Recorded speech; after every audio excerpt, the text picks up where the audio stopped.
membuka Alkitab kita dari 2 Korintus pasal yang ke-10 ayat 12 terus sampai 2 Korintus pasal 11 ayat yang ke-6. Jadi dari pasal 10, 12 sampai 17 kita sambung pasal 11, 1 sampai 6. Jika saudara sudah menemukan, kita akan membaca bergantian bagian ini dari 2 Korintus 10 dan 2 Korintus 11. Baik, saya akan mulai dari 2 Korintus pasal yang ke-12 ya. Satu nanti kita lanjut. Memang kami tidak berani menggolongkan diri kepada atau membandingkan diri dengan orang-orang tertentu yang memujikan diri sendiri. Mereka mengukur dirinya dengan ukuran mereka sendiri dan membandingkan dirinya dengan diri mereka sendiri. Alangkah bodohnya mereka.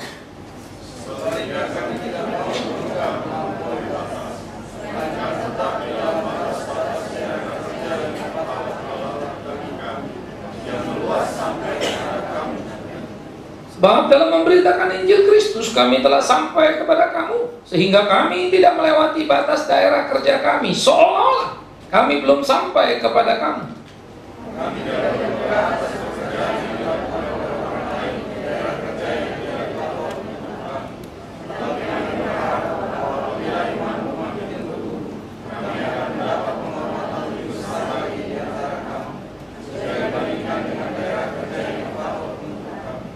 Ya, kami hidup supaya kami dapat memberitakan Injil di daerah-daerah yang lebih jauh daripada daerah kamu dan tidak bermegah atas hasil-hasil yang dicapai orang lain di daerah kerja yang dipatok untuk mereka.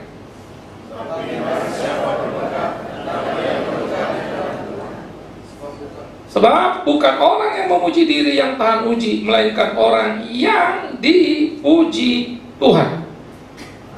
Saudara, satu alangkah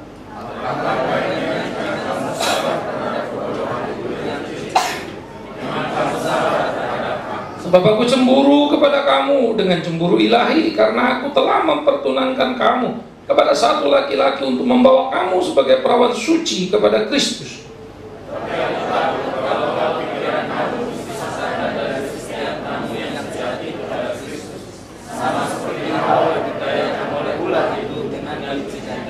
Sebab kamu sabar saja jika ada seorang datang memberitakan Yesus yang lain daripada yang telah kami beritakan, atau memberitakan kepada kamu roh yang lain daripada yang telah kamu terima, atau Injil yang lain daripada yang telah kamu terima.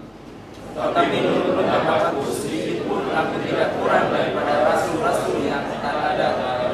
Sama-sama, jikalau aku kurang paham dalam hal berkata-kata, tidak baginya dalam hal pengetahuan, sebab kami telah menyatakannya kepada kamu pada segala waktu dan di dalam segala hal. Saudara, pada waktu kita membaca bagian ini, kita melihat bagaimana kemudian Paulus yang sudah menyatakan sikap, lalu menempatkan dirinya dan berbanding dengan banyak orang lain rupanya di Korintus, yang selalu mengklaim diri mereka sebagai pelayan yang hebat. Ada kelompok-kelompok yang tampaknya dalam gambaran menarik dari pasal surat yang sebelumnya. Mereka-mereka yang mulai memberitakan Injil lalu menganggap diri paling hebat. Saya sudah bicara juga bagaimana orang mendiskreditkan Paulus ketika Paulus masuk penjara. Tuh lihat, dia masuk penjara. Tuh lihat, dia kalau ngomong itu memang menyinggung perasaan. Tuh lihat, dia kurang benar. Tuh, dan segala macam. Jadi saudara, banyak orang-orang yang opposite terhadap Paulus, tetapi untuk mengambil keuntungan bagi diri mereka sebetulnya minimum mereka mendapatkan pujian dan nilai. Kalau berbeda berarti benar. Seakan-akan begitu ya. Sehingga Paulus diposisikan pada posisi yang salah. Lalu banyak juga orang-orang yang berbicara, saya diundang di sana, saya diundang di sini. Itu gambarannya kalau istilah sekarang. Orang yang menaruh kop surat undangan dari mana-mana, diundang gereja mana-mana. Ya, lalu merasa diri lebih baik daripada Paulus. Saudara-saudara, ada banyak gereja tertarik untuk mengundang satu orang lalu berbicara, tetapi kemudian tidak diundang lagi karena ternyata ekspektasi yang ada tidak memenuhi. Iya. Dan itu biasa di dalam lingkup gereja. Jadi kalau mau dijajarkan banyak, ya pasti banyak. Itu masih sederhana urusannya ya.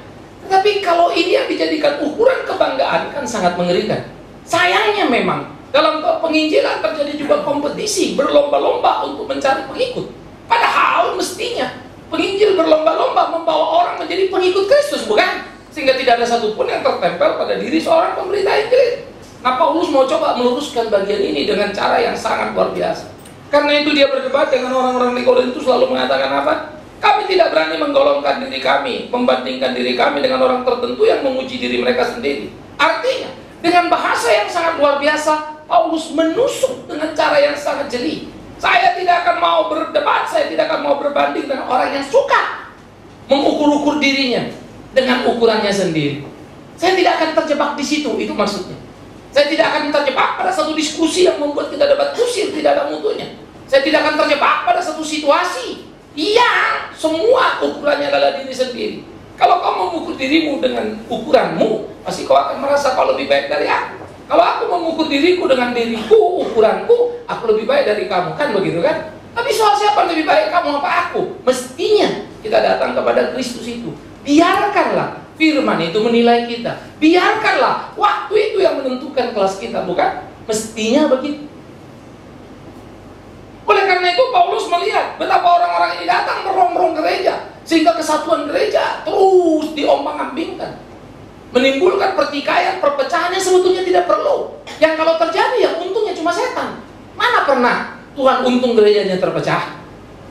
Tapi jangan mimpi bahwa kita semua akan satu dalam ide dan pikiran. Itu proses pembelajaran yang harus kita capai. Saudara menikah saja suami istri, ngerti istri sendiri, ngerti suami sendiri, berpuluh-puluh tahun gitu. Toh tidak pernah 100% kan? Selalu ada dinamika. Kalau cuma maunya istri, maunya suami, semua keluarga bubar juga. Begitulah bergereja sebetulnya. Dituntut kedewasaan, sehingga ada saling pengertian, penghargaan terhadap nilai-nilai yang esensial. Jangan yang tidak esensial. Jangan mengukur dengan selera diri. Bagi saya ada orang sangat lambat, tapi bagi yang lambat bilang saya keterlaluan cepat. Kan jadi salah juga dua-duanya kan? Di dalam teori leadership, saudara-saudara yang kekasih, kalau speed leader itu 100, yang dipimpin itu 50. Ini memang tidak mudah. Tapi tidak mungkin si leader turun menjadi 50. Atau si pengikutnya dipaksa naik 100. Kita ambil titik tengah 75. Dua-dua ngos-ngosan itu. Mengurangi kecepatan pun akan membuat kecapean yang luar biasa. Mempercepat pun menimbulkan keletihan yang tidak terbilang juga. Sehingga mengambil titik 75 itu tidak mudah. Tetapi itulah pembelajaran. Sehingga yang satu maju, yang satu coba mundur, lalu pelan-pelan mengangkat. Sehingga 50 jadi 75, 85, 95, bisa 100. Lalu tambah lagi 100 plus. Proses. Saya mengerti teori. Saya mengajarkan itu. Tetapi ketika menjalankan, saya pun sadar sesadar-sadar. Nggak gampang. Nggak gampang, saudara. Oleh karena itu saya suka selalu mengatakan, jangan terlalu banyak berteori dalam berbicara. Selalu kita ukur teori kita dengan ukuran yang real dalam kenyataan sehari-hari. Bisakah? Mungkinkah? Sehingga itu akan membuat kita menjadi orang-orang yang punya idealisme, tetapi realistis dalam kehidupan keseharian. Ayo kita menginjak bumi ini kan kira-kira begitu. Sehingga Paulus tidak mau berdebat dengan mereka yang membanding-bandingkan dirinya dengan dirinya sendiri. Sehingga Paulus mengatakan alangkah bodohnya mereka. Seharusnya kalau dia mau mengukur, ukurlah bukan dengan dirinya, ukurlah dengan yang lain. Saudara, saya pinjam gambaran Paulus ini menarik, bukan? Siapa yang tidak kenal Paulus? Dia bukan orang bodoh, dia murid Gamaliel. Brilliant. Ya. Siapa yang juga tidak kenal Paulus sebagai pembantai pengikut Yesus? Surat kuasa ada di tangannya. Masa depannya begitu cerah. Tujuan satu, bantai semua pengikut Yesus. Siapa yang tak tahu Paulus dari sudut itu? Musuhnya Kristus, murid Gamaliel, brilliant. Dan dia bukan keturunan orang kaya, orang miskin. No, secara ekonomi dia orang kaya. Maka dia punya warga negara Roma. Karena hanya orang kaya Yahudi yang bisa membeli. Dia urus PR-nya itu. Dan dia punya, saudara. Orang pintar, kaya, punya posisi penting. Tapi kemudian jadi rasul. Ada orang petantang petenteng, tidak lebih pintar dari dia, belum tentu lebih kaya dari dia. Dan yang jelas, tidak dikenal di dalam posisi majelis agama. Dia yang paling top, dia cukup terkenal. Tapi mereka bilang Paulus beginilah, Paulus begitu. Memang selalu mudah untuk menunjuk salah orangnya. Yang paling sulit adalah menunjuk salah diri. Karena kita sangat impoten dalam menilai diri, tapi sangat omnipoten ketika menilai orang lain. Ini bahayanya itu. Saya pun mesti terus bergumul dengan diri saya sendiri, berkelahi, sudah. Tiap orang punya keunggulan dan kita mesti belajar. Kita mesti melihat itu. Nah, ini yang mesti jadi bagian yang mesti kita perhatikan. Sehingga bagaimana kita belajar untuk mengukur diri kita sendiri dengan ukuran Kristus, jangan dengan ukuran kita, karena kita akan tertipu di sana. Oleh karena itulah dikatakan oleh Paulus, kami tidak mau bermegah melebihi batas kami, melainkan tetap dalam batas daerah kerja yang dipatok Allah bagi kami, yang meluas sampai kepada kamu juga. Ada beberapa aspek menarik di sini. Apa yang disebut Paulus wilayah kerja? Apa itu teritorial? Misalnya dia cuma dapat Yudea, orang lain dapat mana, atau dia keluar negeri, orang lain enggak, dan seterusnya. Pasti tidak. Ketika dia mengatakan apa yang diberikan Allah sebagai wilayah kerja, itu mencakup berbagai aspek, baik geografis maupun faktual dalam pelaksanaan itu sendiri. Tuhan pakai saya ke orang Roma, tapi bukan cuma ke Romanya. Kuasa berbicara kepada orang Romanya. Dan orang Roma yang dimenangkan adalah orang Roma yang Tuhan percayakan, yang Tuhan patok bagi seorang Paulus. Jadi bukan Paulus yang jadi hebat, gitu loh maksudnya. Maka Paulus tahu betul di mana Tuhan taruh dia bekerja, dan dia bertanggung jawab atas dia pekerjaan. Camkanlah itu, pikirkanlah itu. Tidak semua kita bisa memainkan peran kita di semua sisi, saudara yang terkasih. Saya belajar jadi pengkhotbah yang baik, tapi saya bukan pemusik yang baik, saya bukan penyanyi yang baik. Tapi kalau talenta saya dikasih Tuhan, saya juga tidak bisa mengingkari. Saya harus, kalau memang ada talenta musik, ya saya harus kembangkan. Kalau talenta tani, ya saya harus kembangkan. Saya juga tidak boleh ingkari. Lalu berkata, cukuplah saya berkhotbah. Nggak bisa juga. Tergantung apa wilayah yang Tuhan beri kepada kita. Berlakulah. Tapi jangan kalau 5 wilayahmu, kau tunding yang satu, lalu kau bilang, ya cuma satu saja. Nanti dulu saudaraku. Kalau Tuhan kasih dia satu, kau sedang memaki Tuhan yang memberi dia satu. Jangan sombong begitu, atuh. Maka jangan ukur dengan ukuran dirimu, ukur dengan wilayah yang Tuhan patok bagi masing-masing orang. Hargailah. Saya kalau melihat pendeta di desa itu diajar kadang-kadang tidak mudah, sulit bagi mereka. Tapi secara sederhana saja, mereka terus setia melayani. Aduh, makannya ya, nggak kebayang lah kita begitu ya. Tapi sejujur-jujurnya, kalau saya ditaruh tinggal dengan mereka seminggu saja, saya udah stres berat. Bukan soal makan, bukan soal tidurnya, aktivitinya. Pikiran saya mau lari sana sini, itu kayak bisa lumpuh.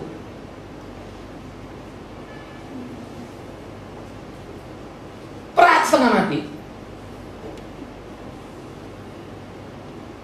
Saya kalau sudah nggak ada kerjaan, waktu kayaknya panjang banget satu hari.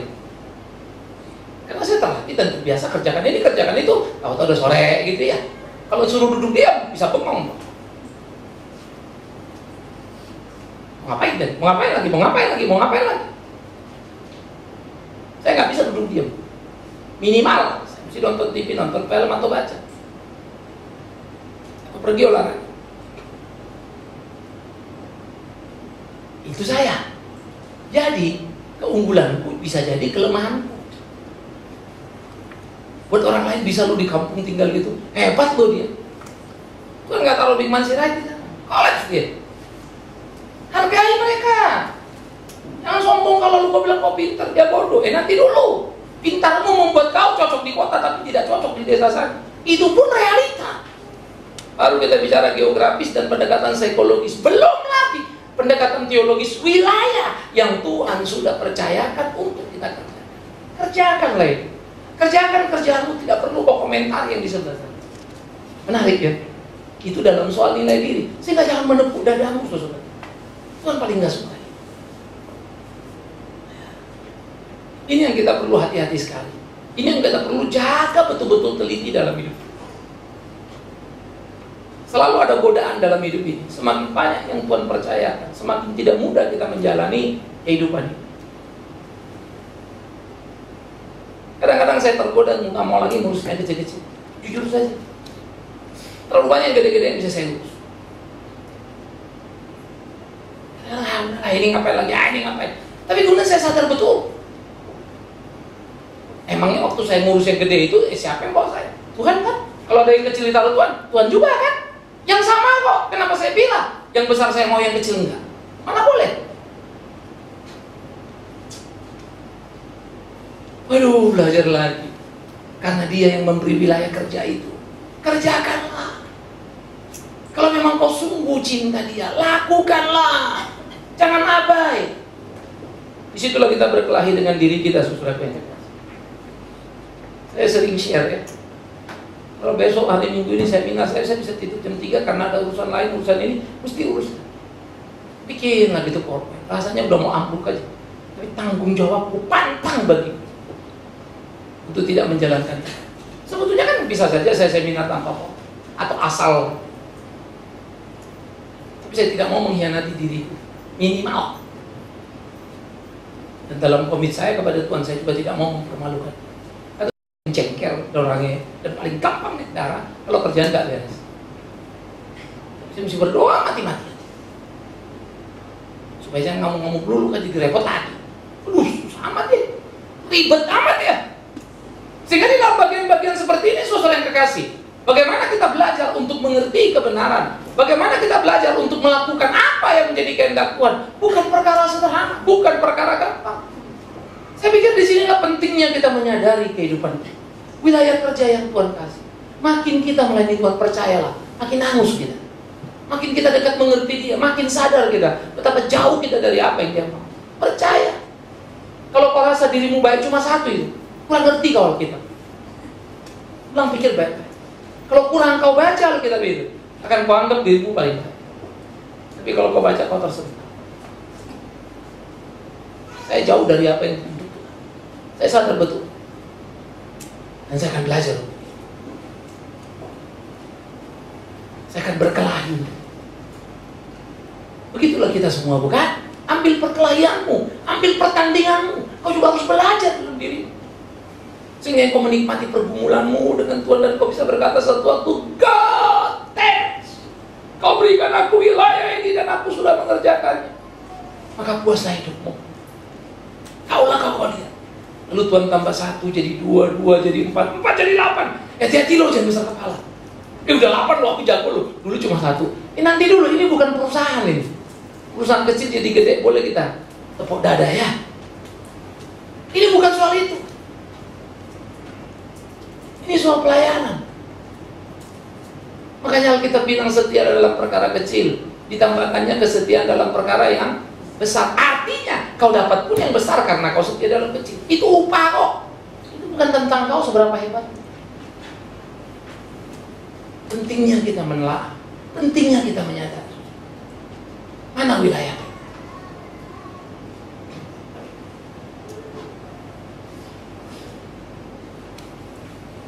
Ini yang jadi perlu.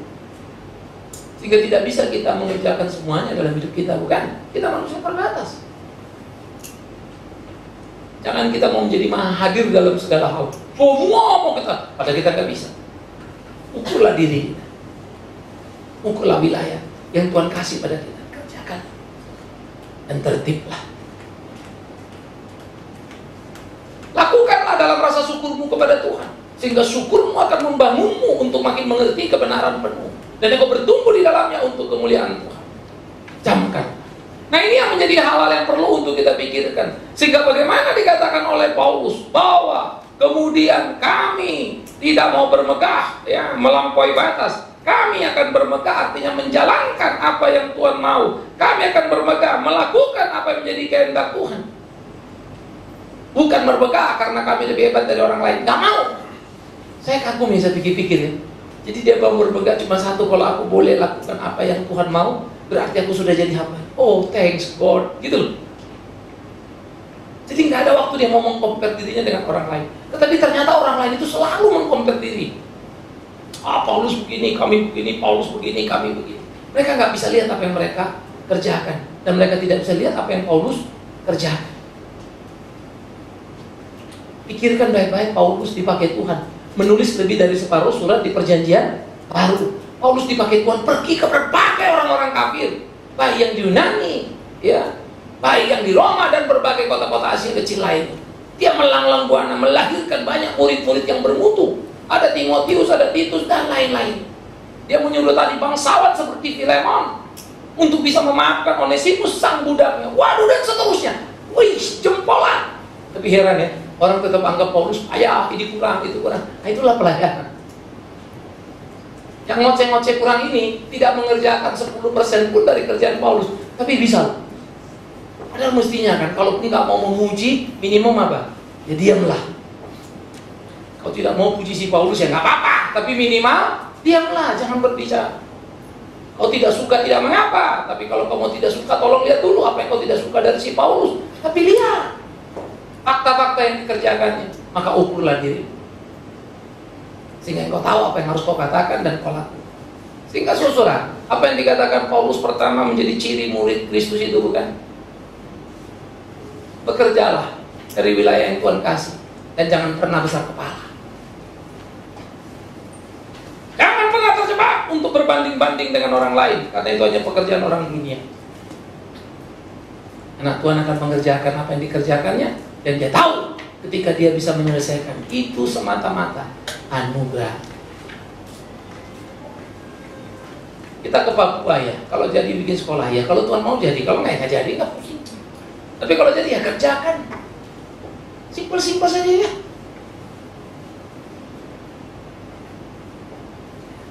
Entah sudah berapa yang datang sama saya, lalu ngomongin Papua, ngomongin kapan lagi Pak mau dimulai, kapan? Saya bilang pelan-pelan. Kalau saya mau sudah saya bisa buka ampunan rekening, dana masuk. Kalau jalan, bisa kan bikin jalan? Bisa, gampang. Kalau itu Tuhan mau, kalau enggak, pelan-pelan lah. Kalau Tuhan kasih wilayah itu sama kita, kita kerjakan. Jangan takut, pasti bisa kita kerjakan. Karena Tuhan yang memberikan. Nah, ngerti apa yang Tuhan kasih apa enggak aja, susahnya setengah mati.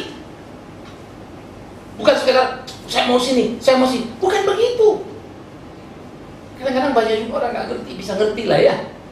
Pak Bingman mau dikerjakan semua. No. Saya bukan tipe itu. Entah sudah berapa banyak lembaga yang bertingkat nasional minta saya masuk di dalam kepengurusan. Tapi saya bilang nanti dulu. Saya nggak merasa mesti harus ke sini. Saya siap bantu, siap berteman, tapi tidak untuk kecemplung. Berproses, berjalan, bergerak untuk kita melakukan apa yang semestinya kita lakukan dalam hidup. Nggak gampang. Mengerti apa yang dia mau saja kita sudah sulit, belum lagi mengerjakan. Maka jangan sampai habis waktu untuk menepuk dada. Bersyukurlah kepada Tuhan kalau kita dipakainya. Oleh karena itu, kami tidak akan mau bermegah atas pekerjaan yang dilakukan orang lain. Saya katakan, jangan main klaim-klaiman. Karena apa? Yesus pernah mengajar satu kalimat kepada para rasul. Kalian hari ini menuai apa yang kalian tidak tahu. Ingatlah, kata peribahasa, yang satu menabur, yang lain menuai. Dua-dua akan bersuka cita, tapi tidak ada dua-dua besar kepala. Karena menabur bisa nangis ya. Wah, capek khotbah, kagak ada yang tobat tuh. Kayak kita, ini orang khotbah, satu kali, lubuk, semua orang bertobat. Hebat tuh dia satu kali khotbah bertobat. Ngawur kau, gak ada yang hebat itu Tuhan. Dia cuma menuai apa yang dia tidak tabur. Tuhan menumbuhkan. Si Yunus itu ngomel-ngomel itu di Niwe, cengkel dia dipaksa, dia ngomel, bertobat semua. Tapi tolong jangan jadi pengkhotbah ngomel-ngomel lalu kau pikir bertobat orang. Enggak tentu juga. Karena Tuhan mau Niniwe dan wilayah itu diberikan kepada Yunus. Yunus nggak mau. Hebatnya. Sebaliknya Elia merasa kecewa. Kenapa dia sudah membunuh 450 Nabi Baal itu? Tetapi orang Israel tidak berubah. Jengkel, Tuhan, aku ternyata tidak lebih baik dari nenek moyangku. Dia merasa fail. Buat apa? Tampaknya dia seperti membandingkan diri dengan Musa, membawa orang Israel keluar dari Mesir menuju tanah perjanjian, tapi sendirinya cuma sampai Gunung Nebo. Tapi Tuhan berkata kepada Elia, sama seperti Tuhan berkata kepada Musa, kau sampai Gunung Nebo, tapi matilah Elia Musa di Nebo dan diangkat ke surga. Tetapi Tuhan membela Musa. Tuhan tahu apa yang baik buat Musa. Begitu juga Elia. Memang tidak ada yang kau lihat, tapi aku akan memberikan kepadamu 7.000 orang Israel yang sejati. Padahal jutaan itu orang Israel, cuma dikasih 7.000 pula. Itulah Tuhan. Elia akan kuberikan wilayah. Ukurannya, saudara-saudara, seni dalam mengerti posisi melayani menjadi sangat penting, saudara. Jangan terjebak. Itu sebab menjadi tidak mudah. Saya harap saudara kalau mau menilai orang, pasangan kayak mau apa kayak, nilailah dengan objektif. Oke, banyak hal yang saudara gak suka dari istri, banyak hal yang saudara gak suka dari suami, tapi saya selalu percaya ya, terlalu banyak juga yang lebih dari dia, bukan? Hanya saja kepala kita sudah terlalu cinta diri kita sampai kita tidak lagi bisa melihat kelebihan. Nah, ini yang jadi repot. Saya harus jujur. Kalau lagi sama istri ada debat-debat itu ribut saja, tapi kalau saya lagi pergi sendiri, lagi duduk itu gila ya, benar penting banget istri kita ya. Aduh, betapa luar biasanya sebetulnya apa yang dikerjakan istri buat kita. Pas lagi sendiri itu, pulang ketemu ya ribut lagi nanti, geger-gegeran lagi kan gitu ya. Lalu seni memahami hidup itu saya sadar betul, bodoh kali gitu, lulus-lulus, teorinya udah tahu. Tapi itu belajarlah. Jangan menilai orang dari sepotong berita. Belajarlah. Jangan menilai orang hanya dari sisi kita. Lihat seutuhnya. Lihat sepenuhnya. Sehingga dengan demikian, kalau kita objektif, hidup ini nyaman sekali, nikmat sekali. Kalau kita bilang orang tidak baik, sudah sebaik apakah kita? Itu penting. Sudah sehebat apa kita? Maka janganlah mengukur dengan ukuran diri sendiri. Itu yang dikatakan Paulus. Mereka membandingkan diri mereka dengan diri mereka sendiri. Alangkah bodohnya mereka. Jangan. Tetapi marilah kita hidup saudara-saudara seperti apa yang dikatakan oleh Paulus. Kami hidup memberitakan Injil itu. Bahkan kayak hidup jauh ke daerah-daerah terpencil. Bukan cuma di Korintus, kota pelabuhan yang besar itu. Oh, cara Paulus menarik ya. Ini yang saya bilang tadi, kebenaran yang diungkapkan tetapi betul-betul menjadi satu apologetika yang luar biasa. Semua orang menepuk dadanya. Penginjil pop di Jakarta misalnya kan, Paulus bilang, aku pun ngerjakan. Tapi Tuhan kami beri wilayah sampai ke desa-desa, ke pelosok-pelosok sana. Dan aku bersyukur karena itu. Dan akan ku kerjakan. Itu kalau diteruskan, mereka-mereka yang top itu suruh ke sana, mana mau. Saudara bisa nangkep. Maka saya kagum sekali. Paulus ini kalau sudah berdiskusi, wow, luar biasa. Dia tidak fasih lidah, tetapi logika pikirnya dari tulisannya itu ketangkap luar biasa. Oleh karena itu apa yang dikatakan oleh Paulus menjadi sesuatu yang sangat menarik. Bagaimana kemudian dia membawa hal-hal yang luar biasa, supaya kemudian dalam pelayanan iman orang yang di lain itu makin bertumbuh, makin luar biasa. Dan itu juga yang diharap kepada orang-orang yang di Korintus. Kami pergi ke berbagai daerah yang dipatok Tuhan untuk kami. Kami tidak akan pergi ke daerah yang dipatok Tuhan untuk mereka. Paulus tidak sedang buka wilayah main kuasa-kuasaan, main jago-jagoan, main hebat-hebat. Pelayanan punya Tuhan. Ngapain kamu bikin Tuhan gak pernah suruh kan? Tapi kalau Tuhan suruh, jangan pernah ngelawan, lakukan. Saudara, jujur mengerti kehendak Tuhan tidak. Kalau Tuhan di pihak kita, percaya Tuhan gak akan membiarkan kita. Kalau terlalu banyak kesulitan dalam hidup kita, hati-hatilah. Periksa diri kita. Apakah kita salah langkah? Ada waktu memang badai bertiup, tapi jangan sampai itu bukan badai yang datang dari luar sana, tapi badai yang kita ciptakan. Jangan bermain-main dengan kebenaran firman Tuhan ini. Gak mudah. Bisa terpuruk kita di sana.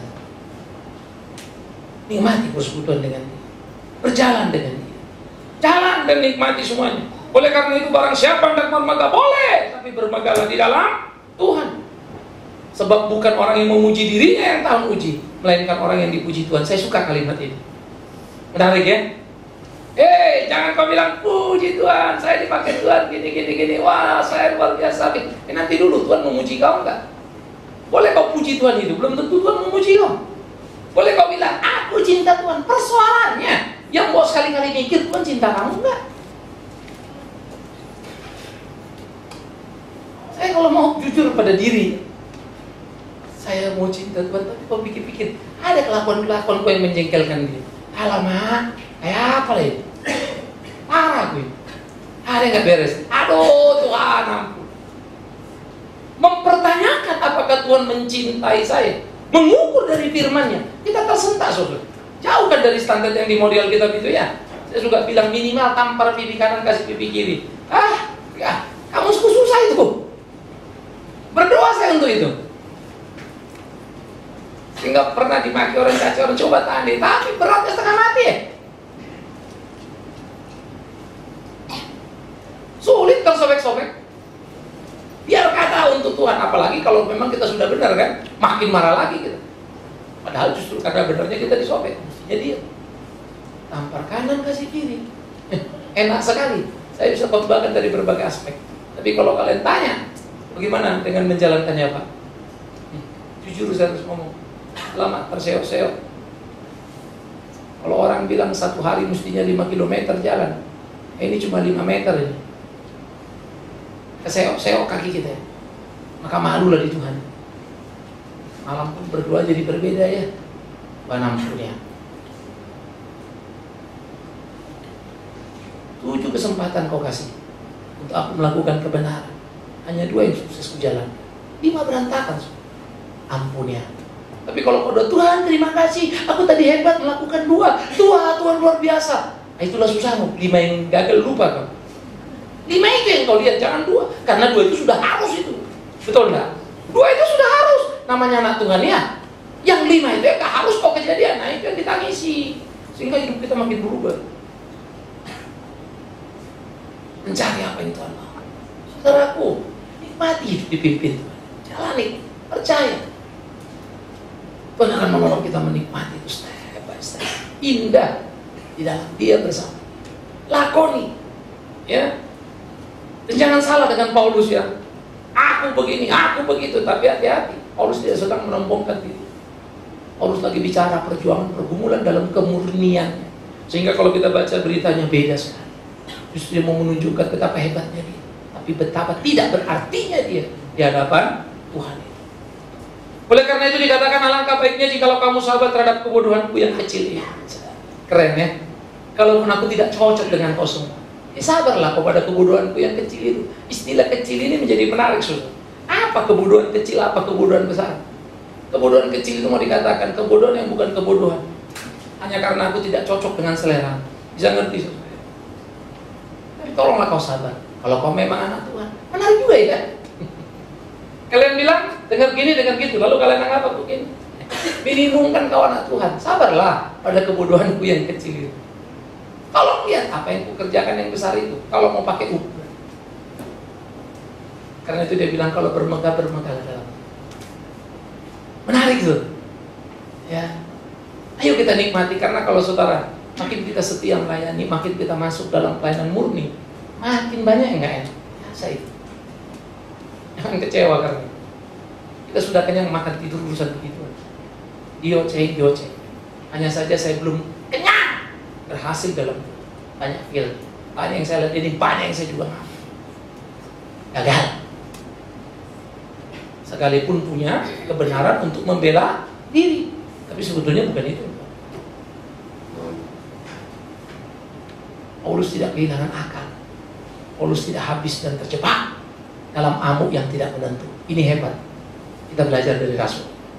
Oleh karena itu dia mengatakan, memang kamu sabar terhadap aku. Jadi cara Paulus bermain ya, sabarlah padaku dalam kebodohan kecil ini. Memang kamu sabar padaku, artinya kamu masih mau dengerin aku. Tapi kadang kamu lari ke sana. Ayo dong, belajar dong yang pas. Sehingga nilaimu itu menjadi utuh. Ya, dan aku pun cemburu kepada kamu. Ya, kenapa? Dalam cemburilah, karena aku telah mempertunangkan kamu dengan satu laki-laki untuk membawa kamu sebagai perawan suci pada Kristus. Artinya, jemaat itu betul-betul diajari, betul-betul hidup murni, supaya menjadi mempelainya Kristus itu. Paulus membenahi jemaat Korintus ini. Itulah sebetulnya tugasnya hamba Tuhan. Bagaimana menciptakan satu generasi. Gak gampang. Kalau satu gereja banyak pengikut mah gampang. Di sini nggak berapa banyak gitu. Apa laku semua nama kalian? Suri. Apalagi makin kemari ini, makin payah ini. Aduh, namanya siapa ya? Kadang-kadang khotbah sudah ada toko yang mau, udah di depan pintu aja gitu. Sudah mau terakhir khotbah baru keluar. Dari tadi, aduh. Nggak nyampe begitu ya. Bisa. Bayangkan kalau kalian banyak, nggak tahu lagi. Tapi Tapi Imam Pendeta selalu punya jurus ya. Ya saya kan gak hafal semua. Gimana mau menggembalakan? Kenapa aku lebih suka terus membuat beberapa kelompok-kelompok PA? Karena rasanya lain ya. Melatih orang itu dalam kelompok kecil, kita ingat, terus kita lihat. Ya 2 tahun lalu tuh konsepnya gini nih, 3 tahun lalu, 5 tahun, makin kemarin, makin indah loh. Sekarang dia begini, oh God, thanks. Rasanya itu lain loh. Saya paling seneng kalau seorang itu kan, Pak Bigman, aduh, thank you ya, suami saya mulai banyak berubah loh. Rasanya itu, God, thanks. Ada something yang kita sadar. Tapi saya paling pusing, Pak itu kan jemaat Bapak, iya. Wah kemarin kacau tuh begini-begini, aduh maklumlah pendeta itu, kalau orang udah deket kita kayaknya semua orang jadi suci. Padahal kita pun gak suci-suci. Tapi itu orang. Padahal belum tentu orang itu benar di dalam satu gereja kan macam-macam. Nah ini pergumulan. Yuk kita jalani yuk sama-sama. Supaya aku menikmati persekutuanku dan nikmatku dengan Tuhan. Begitulah saudaraku. Engkau pribadi pun menikmati dan berkati. Thanks God. Mainkan peran kita. Ya sebagai suami, istri, orang tua, anak, apapun. Selalu ingat jangan pernah mengukur dengan ukuran diri kita. Ukurlah dengan ukuran Kristus. Tetapi aku takut kalau pikiran-pikiran kamu disesatkan dalam kesetiaan kamu yang sejati pada Kristus. Sama seperti itu. Kenapa? Karena sudah banyak orang-orang yang datang itu, kau terlalu sabar sama mereka. Artinya sabar terhadap ajaran sesat itu. Hati-hati ya, sabar terhadap ajaran sesat dimaksud adalah bukan seperti kita sabar dengan orang. No. Ini kompromi terhadap ajaran. Mestinya kau hardik ajaran. Mestinya kau hardik kesesanan.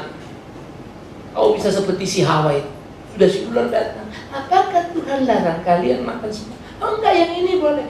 Enggak lah, gini. Diteruskan si Hawa pula ngobrol. Sok cantik dia ya. Sok ramah dia.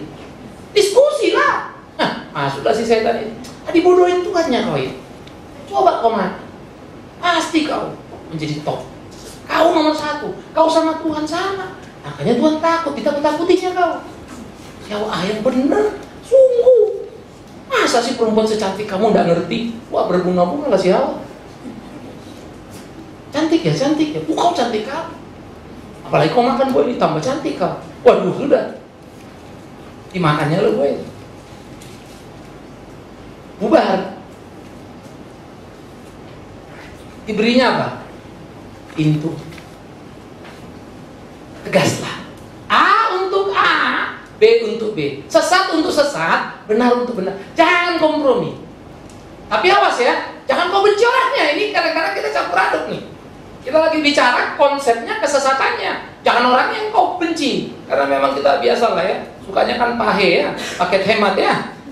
Jadi benci ajarannya sekaligus orangnya. Ini rusak juga kita. Gak boleh. Tuhan benci dosa orang berdosa. Tapi Tuhan mencintai orang berdosa dan akan menolong. Tapi barang siapa yang bersekutu dengan dosa, Tuhan buang. Hati-hati kalimat itu. Jadi begitulah saudara. Jangan kompromi pada ajaran salah itu. Karena seperti si Hawa, pelan-pelan dia tahu kau. Hanyut nanti. Celakanya karena kita ada dekat, hanyut gak berasa. Saya kasih contoh gampang. Kalau kita dekat dengan seorang, lalu dekat sekali, orang ini sangat baik luar biasa. Dia pendeta. Tapi ajarannya kacau nih. Tapi karena kedekatan kita begitu luar biasa dan kita yakin dia baik, terus makin dekat, lama-lama apapun yang dia omongin apa? Ya masuk. Bapak nggak tahu si orangnya baik, memang baik. Aku nggak lagi bicara orangnya jahat. Dia lebih sabar dari Bapak. Betul loh, dia lebih sabar dari saya. Tapi sorry loh, ajarannya salah loh. Wah, you salah, you nggak ngerti banyak. Aku yang dimaki-maki. Apalagi kalau kebetulan dia nggak suka dengan cara misalnya ya. Dengan temperamenku nggak cocok, kalau sama cocok pasti dia akan opos saya. Lalu diikutinya lain, masuklah ke ajaran sesat. Mengerikan sudah. Itu yang dibilang Paulus. Jadi seni hidup Kristen itu luar biasa ya. Bersahabat dengan semua orang. Tapi pilih-pilih ya, mana yang kamu dekat, mana yang dekat. Kenali lo ajarannya. Jangan jadi pecundang yang kebawa ke sana dan kebawa ke sini. Nyatakan sikap. Kadang jadi kurang enak. Karena kita biasa jalan sama, terpaksa apa boleh. Kecuali kau mencintai dia lebih daripada Kristus, terserah. Tapi kalau kau mencintai Kristus lebih dari apa? ajaran yang salah itu jangan ikut. Maka Paulus mau bilang, jaga kau sedemikian rupa supaya menjadi perawat suci yang tidak ternodai, supaya kau layak di hadapan mempelai itu kalau datang. Tapi kau mulai ke kiri ke kanan. Hati-hati. Itu jeritan seorang gembala hebat. Rasul itu berteriak supaya domba-domba ini jangan tergelincir. Ya. Oleh karena itu berhati-hati. Jagalah. Perhatikanlah. Sehingga dengan demikian engkau terlatih dalam hidup. Oleh karena itu dikatakan pula oleh Paulus kan, kamu sabar saja jika ada seorang datang memberitakan Yesus yang lain daripada yang telah kami beritakan, roh yang lain daripada yang telah kamu terima, atau Injil yang lain dari Injil yang kamu terima. Ada kan? Injil lain, Kristus lain, betul. Kalau kau bilang Yesus itu ikut dia, kayak kau sembuh kau semua gampang, itu Yesus yang lain sudah. Kok Bapak ngomong gitu? Kan Yesus itu sendiri bicara. Ikut aku, apa? Sangkal dirimu, pikul salib. Bukan perkaya diri. Tetapi kalau Tuhan mau kau kaya, tidak ada yang bisa menahan rezeki. Tambah kaya. Urusan kaya itu urusan kecil. Dekat Tuhan itu.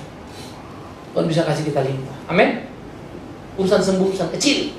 Mati pun bisa dihidupkan, apalagi cuma sakit. Tapi bukan berarti kalau kau sakit tidak memuji. Jalani, pegang. Itu sebab saya selalu bersyukur ya. Saya bukan orang yang sehat, dan jantung saya problem. Tapi hanya saya bersyukur baru ngerti, karena itu menolong aku dalam pemahamanku akan Injil. Bagaimana cara Tuhan membentuk segala sesuatu. Tuhan tidak pernah salah. Tapi kalau mau berburuk sangka, wah cuma dong udah pelayan udah gini kok gini terus gitu ya. No. Nikmati. Tuhan baik dalam segala langkah-langkah kita. Oleh karena itu dikatakan apa? Tetapi menurut pendapat, sedikit pun aku tidak kurang daripada rasul-rasul yang tidak ada taranya itu, orang-orang yang ngaku-ngaku hebat itu, yang ngaku-ngaku jago itu. Ya. Jikalau aku kurang dalam hal berkata-kata, tidaklah demikian dalam hal pengetahuan. Perhatikan kalimat ini menarik kan? Kemarin dia bilang aku sulit berbicara dengan kalian, tapi jangan pikir nilaiku berubah. Tidak. Kalau aku pun berkata-kata, kalah dengan orang-orang yang pintar-pintar itu, rasul yang tiada tara itu. Nah itu istilah Paulus menyebut mereka-mereka yang suka beritakan Injil lain itu. Tapi sorry ya, tidak dalam pengetahuan. Tulisan ini menunjukkan kalau aku kurang paham dalam berkata-kata, tidak demikian dalam hal pengetahuan. Sebab kami telah menyatakan kepada kamu pada segala waktu dan di segala hal, ujilah Injil yang kusampaikan padamu. Kepada orang Galatia, Paulus juga ngomong, orang-orang Galatia, Injil yang kuberitakan kepadamu itu bukan Injil manusia. Aku bukan manusia yang mengajarkan. Tuhan mencerahkan aku dan memberi aku. Itu menarik. Petrus pun berteriak kepada orang-orang sejamaah, kalian ingat tidak ada nubuat datang dari keinginan manusia, kecuali oleh Roh Allah. Kenapa? Karena memang di zaman para rasul mereka berkelahi dengan banyak hal-hal yang palsu-palsu. Aspal asli tapi palsu begitu ya. Sampai sekarang, yes. Maka perkelahian seorang pendeta yang sejati bukan perkelahian bagaimana membangun gedung gereja. No, sekunder itu kecil. Perkelahian kita adalah bagaimana kita jadi gereja yang benar. Itu sulit. Yuk berkelahi yuk. Sehingga kita maju dan makin bertumbuh. Oleh karena itulah kemuridan itu tampak pada kita. Murid yang sejati itu, murid Kristus itu, ingat, dia tidak akan membesar-besarkan dirinya dengan ukuran dirinya sendiri. Murid yang sejati itu, dia tidak akan bermegah karena kehebatannya, tetapi dia akan bermegah karena siapa? Tuhan. Yang kedua, murid yang sejati itu mungkin tidak pernah tidak pintar berbicara, tidak pintar berkata, tapi tidak dalam pengetahuan. Sehingga dengan pengetahuan dia tahu mana yang benar, mana yang salah, dan mana lancar. Dia kuat dan logik. Murid Kristus yang sejati itu, murid Tuhan yang benar itu tahu bahwa di mana dia ada dan melayani itu adalah wilayah yang dipatok Tuhan, yang diberikan Tuhan padanya. Maka dia tidak perlu besar kepala untuk keberhasilan, karena datang dari siapa? Tuhan. Dan akhirnya murid Tuhan itu selalu rindu, bukan saja dia memuji Tuhan, tapi dipuji oleh Tuhan. Hanya satu orang yang dipuji Tuhan, yang melakukan apa? Kehendak Tuhan. Maka dia berkata, Tidak setiap orang menyeru Tuhan, Tuhan masuk surga, tapi mereka yang melakukan kehendak. Jangan buang waktu kita terlalu lama. Jangan buang waktu kita terlalu banyak sebagai orang Kristen. Beraktivitas, berkegiatan, bergereja, segala macam kita lakukan. Tapi sejatinya kita jauh dari itu. Karena kita tabrak sana, tabrak sini. Kita jadi batu sandung. Please, jangan. Kau boleh benci pada orang lain, kau boleh tidak suka pada orang lain, tapi tidak ada alasanmu apa ya pada tugasmu melayani dia. Lakukan apa yang harus. Saya akan berkata, andai kata umpah Tuhan mengizinkan saya harus bergerak sendirian, aku berdoa, Tuhan tolong jangan aku jadi jatuh dan lari. Kalau tadi beban itu dipikul 4, 5, 6, 8, sekarang sendiri tidak mengapa, Engkau akan beri aku kekuatan. Kalaupun aku mati karena beban ini, biarlah aku mati, tapi aku tetap bersamamu dan kupikul beban yang dari. Yuk kita berdoa. Taruh pada hati. Orang lain boleh tidak serius pelayanan, tapi jangan kita. Amin. Orang lain boleh main-mainan pelayanan, tapi jangan kita. Orang lain boleh tidak tanggung jawab pelayanan, jangan kita. Itu murid Tuhan. Kau jengkel pada ini itu, sorry, please, close, jengkel. Lakukan apa yang harus. Karena yang kita layani siapa? Tuhan, bukan manusia. Biar kita taruh dalam hati kita, sehingga kemuridan kita makin kental, makin nyata. Ingat, jangan berkompromi. Yang salah, katakan salah. Bukan membenci, tapi itu mesti. Sehingga dengan demikian, hidup kita teruji. Tuhan menolong kita, Tuhan memberkati kita. Amin. Kita berdoa. Kita ambil waktu tentu sejenak, saudara. Coba kita lihat hidup kita, diri kita. Ciri-ciri kemuridan itu adakah pada kita? Berdoa. Kalau mungkin kita pelayanan terombang-ambing, pasang surut, naik turun hanya karena orang lain, katakan Tuhan ampuni. Tidak ada alasan untuk itu. Seharusnya aku melakukan karena aku melayani. Bahkan ketika aku sendirian, jangan biarkan aku melarikan gelanggang itu, tapi tetap di situ. Bahkan kalau maut menjemputku di situ, aku tetap memegang pelayanan. Aku tidak lari dari berdoa.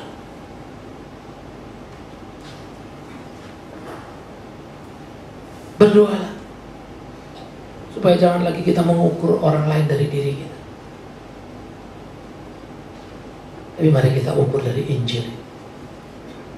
Dan mari kita juga mengukur bukan hanya orang lain dari Injil itu, tapi juga diri kita, sehingga kita bercermin kepada Injil itu.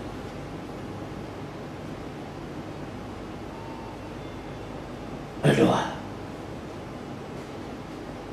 Jangan menghardik orang hanya karena satu sisi, tapi mengabaikan sisi yang lain. Persahabatan kita tidak akan langgeng. Tapi nilailah orang dari semua sisi. Tapi sahabat yang sejati tidak akan membiarkan ada sebuah kesalahan. Dia akan mengkoreksi. Alangkah indahnya hidup ini. Kita saling berjaga-jaga, saling menasihati, sehingga hidup sebagai murid Tuhan yang sejati. Berdoa.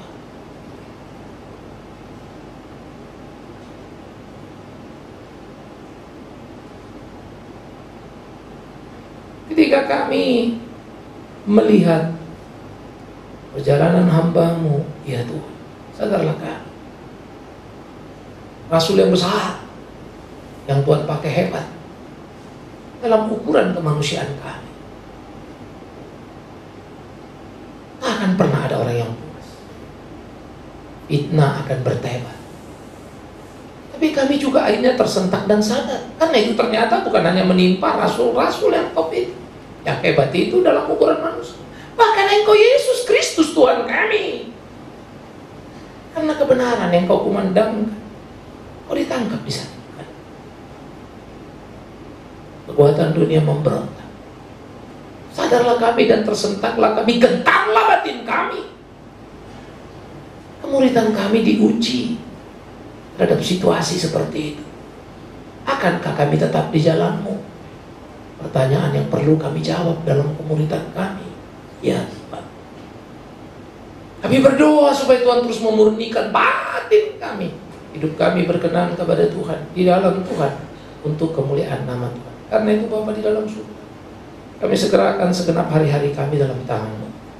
Sebagai gereja-Mu, terus tolong pimpin kami rencana program kerja gereja. Ajari kami hanya membuat itu di atas kertas dan melaksanakan rutinitas target-target kerja kami, tapi sungguh menaruh hati kami berkelas di sana untuk kemuliaan nama-Mu, sehingga kami melayani dengan batin yang murni dan menikmati persekutuan pribadi dengan-Mu ya Tuhan. Tuhan tolong untuk melakukan yang baik dan terbaik dan paling baik yang bisa kami kerjakan. Belajar kami melengkapi diri dan terus makin lengkap oleh belas kasihan. Karena kami tahu ketika kami melayani-Mu ya Tuhan, Roh Kudus tidak pernah meninggalkan kami. Berkati gereja, kesehatian para pengurus, kesungguhan kami dalam menjalankan tugas. Campur tangan Tuhan jadi doa dan kami juga berdoa Bapa di dalam surga untuk berbagai pergumulan jemaat-Mu, supaya sungguh boleh menemukan kemuridannya. Tuhan tolong tiap jemaat, kuatkan mereka yang lemah, hiburkan mereka yang susah, ajar mereka tidak sendiri. Tuhan selalu menyertai. Biar Tuhan menjamah memberikan kesembuhan bagi yang sakit dalam kerelaan kehendak Tuhan sendiri. Persoalan pekerjaan, ekonomi yang dihadapi oleh anak-anak-Mu, Tuhan yang membukakan jalan. Tapi satu pintaku sebagai hamba-Mu, kiranya lewat tiap peristiwa anak-Mu boleh bergumul, makin mengenal-Mu. Iya Tuhan, iman mereka makin dimurnikan, sehingga kesungguhan mereka dalam melayani-Mu semakin teruji dan terpuji. Tuhan tolong.